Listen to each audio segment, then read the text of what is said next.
Hi, this is Mr. Jamie Cohen, and we are back on the Siddhartha podcast, Chapter 6, With the Childlike People.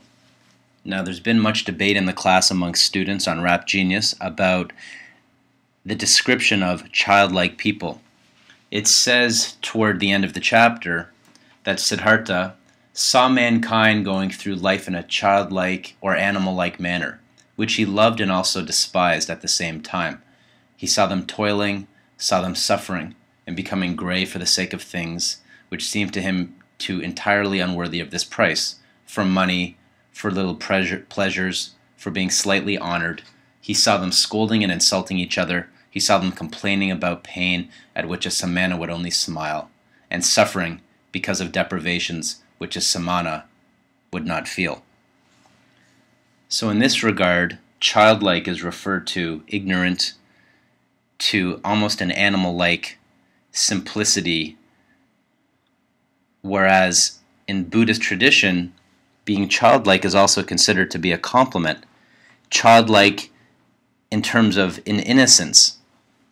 I think if I called somebody innocent and an adult, I would see that as a compliment, because I would think of them as being open and having fresh eyes to the world and not being jaded or cynical about life. So it has a paradoxical meaning, as does many Eastern thought. In one way, it means ignorance, and in the other way, it means innocence and openness. Now, Siddhartha learns from Kamala several different values. One is right attitude, which indicates the correct way to approach an experience by completely surrendering your ego while keeping your goal in mind. One student writes, does Kamaswami mean to criticize Siddhartha when he sarcastically or mockingly says, "So you've lived off the possession of others"? Well, this is a job interview, and job interviews are often quite difficult. I can remember one job interview I had which lasted an hour, and the entire interview was being tested. I felt like I was being tested by 5 different people on a panel, and oftentimes I felt defensive, and I felt like they were seeing how I would react and respond in the moment to very difficult questions. And that's what's happening here. Siddhartha's answers to the questions that Kamaswami throws at him are both honest and show a quick and edgy wit. When Kamaswami asks Siddhartha how he managed to live with so few possessions, Siddhartha says he has never really thought about it. Never really thought about what he lacked or how he should live. This response is in a way mocking or giving right back to Kamaswami the, you could say, sarcasm or test that Kamaswami throws at Siddhartha. Siddhartha is actually pointing out the poverty or meaninglessness in Kamaswami's value system.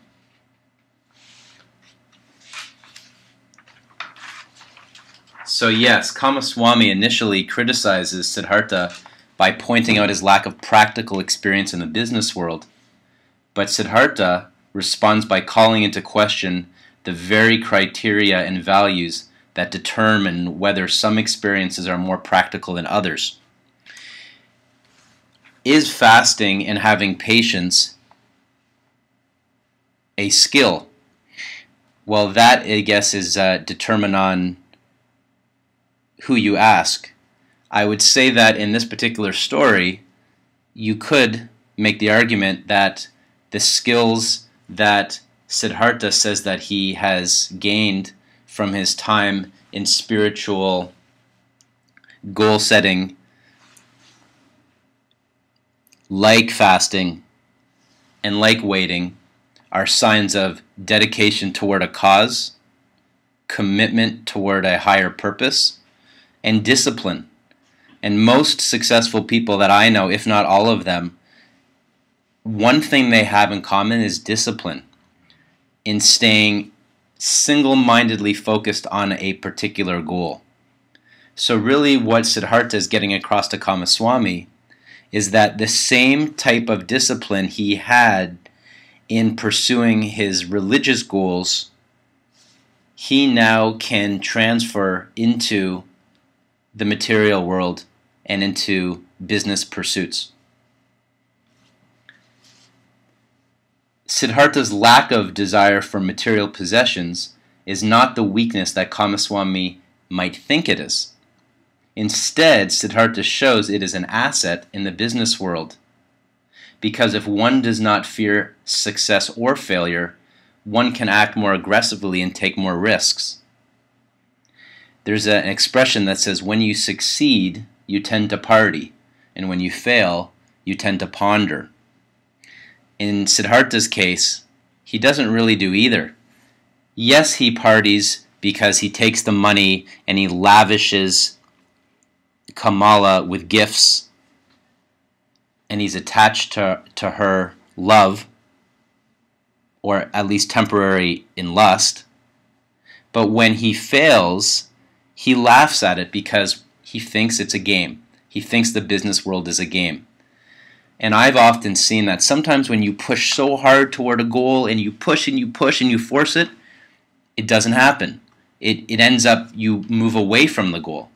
But when you don't expect success sometimes and you just do your best and let go, that's when success tends to happen. Another student asks, why is fasting so significant in this novel? Well, as I mentioned in the last question, fasting is a sign or a symbol of religious devotion. It also, in terms of the Hindu faith, is seen as a path to the divine for devotees of Hinduism to realize God.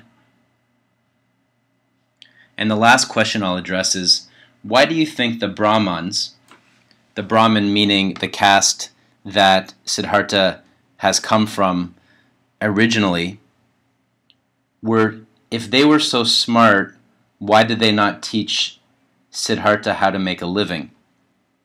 Well, this premise of the question isn't entirely accurate either, because the Brahmins did include business people as well as poets and warriors and many different kinds of jobs within their caste. His father was a religious man, and it would be the same as saying, in certain cultures, if a father was a religious man, sometimes the son follows in his footsteps and makes a living as a religious man. Just like if your father was a baker, you could go into the bakery business. So I think that they did prepare him with many of the traits of discipline and commitment, and his father's example of being a very devout man, a very simple but yet wise man, that later on in the story would serve him very well in his search on the path to enlightenment.